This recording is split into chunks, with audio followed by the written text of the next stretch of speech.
my audience right here. My fifth audience is on the phone on FaceTime. Say hi, Amber, so she knows you're alive. Okay, thank you. My name is Sharice Higginbotham, and this is speech number 2. First thing I'd like to say is thank you everybody for being here. I've asked all of you here today to help me honor the man of the house whom has earned every stripe that he wears.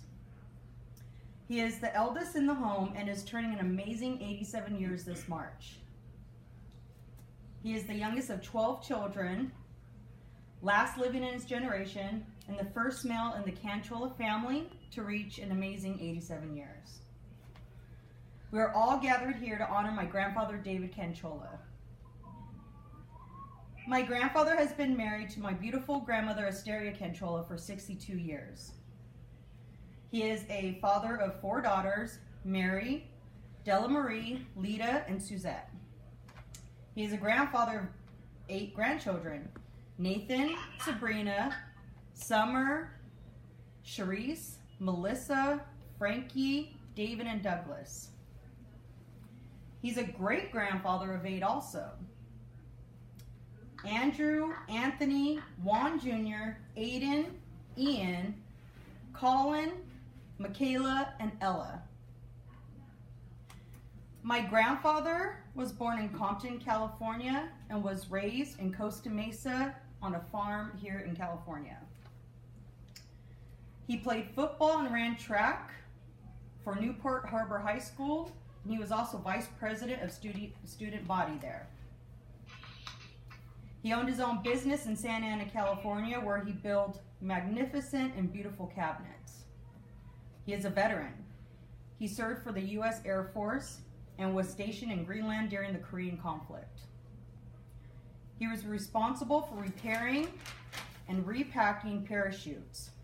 One of the favorite stories to tell is how he accidentally dropped servicemen's mail in the water when they were flying over a station and he had to drop off the delivery of mail outside the plane.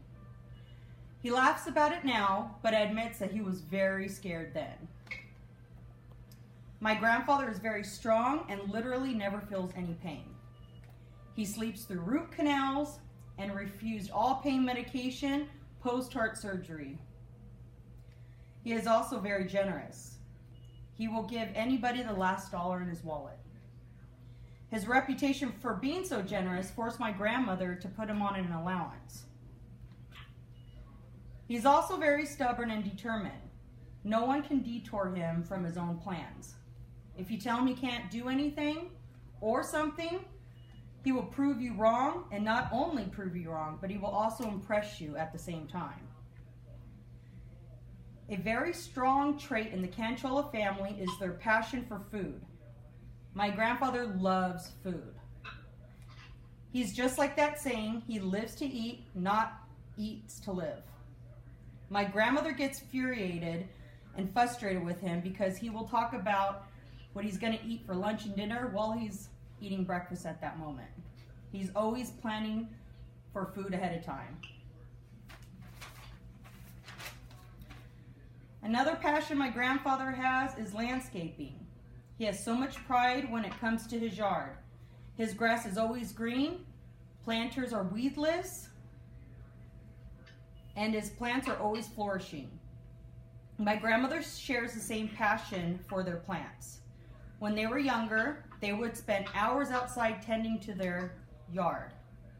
Unfortunately, due to age and health reasons, my grandfather has to depend on gardeners to tend to his, what we call the Garden of Eden.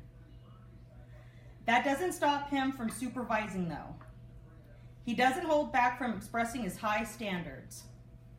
He may not kick as high as before, but he's still kicking strong. We love you and pray that you will be blessed with many more years. From all of us, happy birthday, Grandpa. Thank you.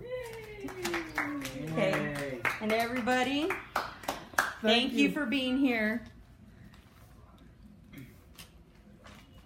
Woohoo! Thank you, Amber, for being here too. Thank you. Good job.